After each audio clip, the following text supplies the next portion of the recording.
It came in a plain envelope. No name, no return address.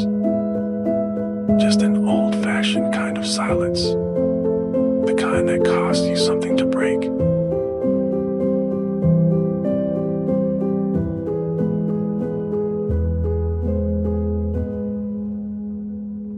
I should have burned it. I should have tossed it in the river. Instead, I opened it. Because a man like me doesn't get out clean. He just gets offered one more shot to screw it all up.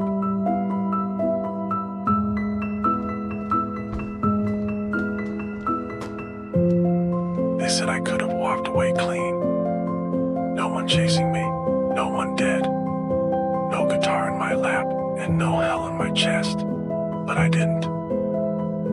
Because there's a kind of man who doesn't know how to stop when the meter hits zero.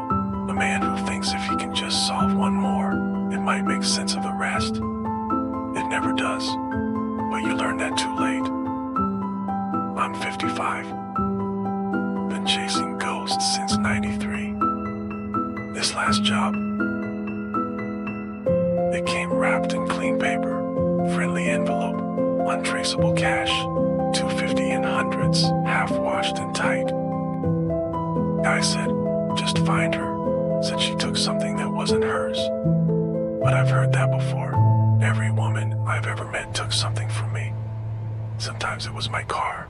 Sometimes it was 5 years. So I nod, take the envelope, light a cigar I've sworn off, and hit the road. Only this time the road curves back too fast.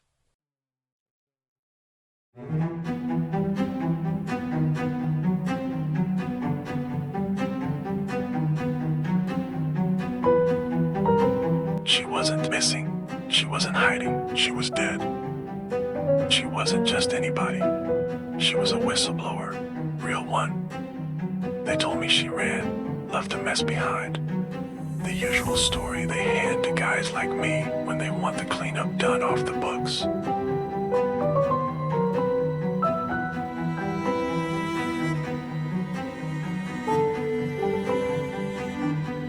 But the second I saw the photo, I stopped breathing for just a half beat.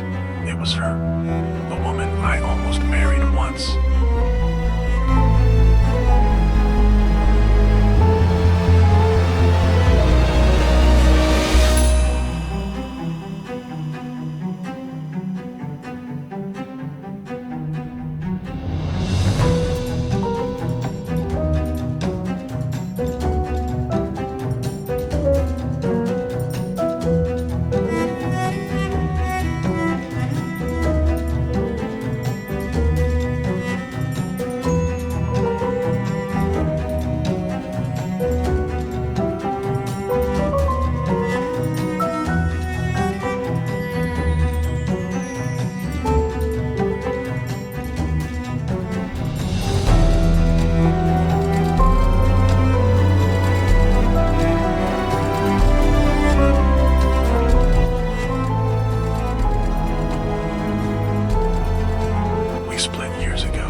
She was pushed, and when she hit the water, no one came to pull her out.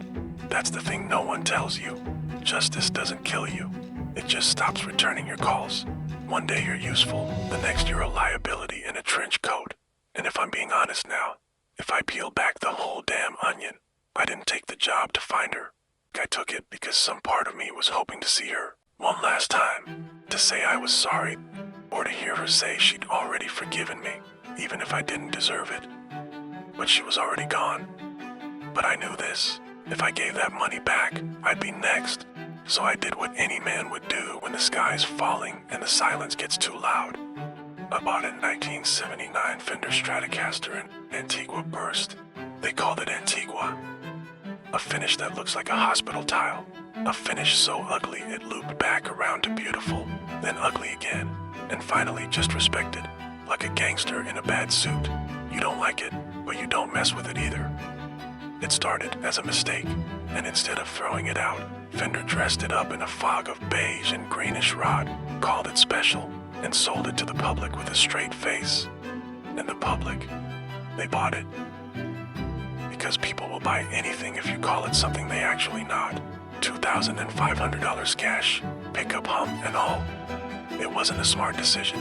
I have arthritis in my left hand, tinnitus in my right ear dot, and the tone knob doesn't fix regret. But when I played it, just a couple of crooked chords through a tin would amp that buzz like a beehive. I felt something I hadn't felt in a long time, stupid and a little bit free. Look, I don't play well. I bend notes like a guy bending the truth. Sloppy, overconfident, off by a mile. I play pentatonic because that's all I know, and even then, I sound like the guy who heard about blues once and decided to make it worse.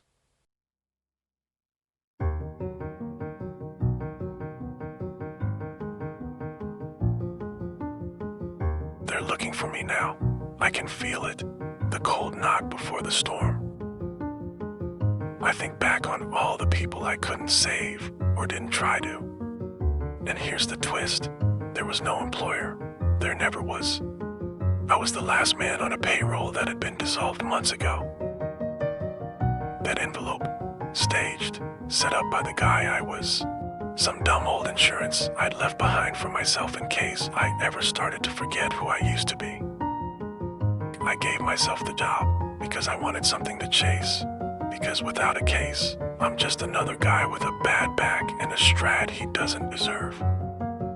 So I sit now in my office, guitar in lap, amp buzz in the air, and cheap instant coffee like burnt rubber in my throat.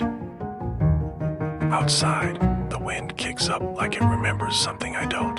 Inside, I press record. I made a choice. To buy a guitar instead of silence. To play, even if I can't. And maybe that's the only song worth hearing. You don't always solve the case. Sometimes you just learn to live with the noise.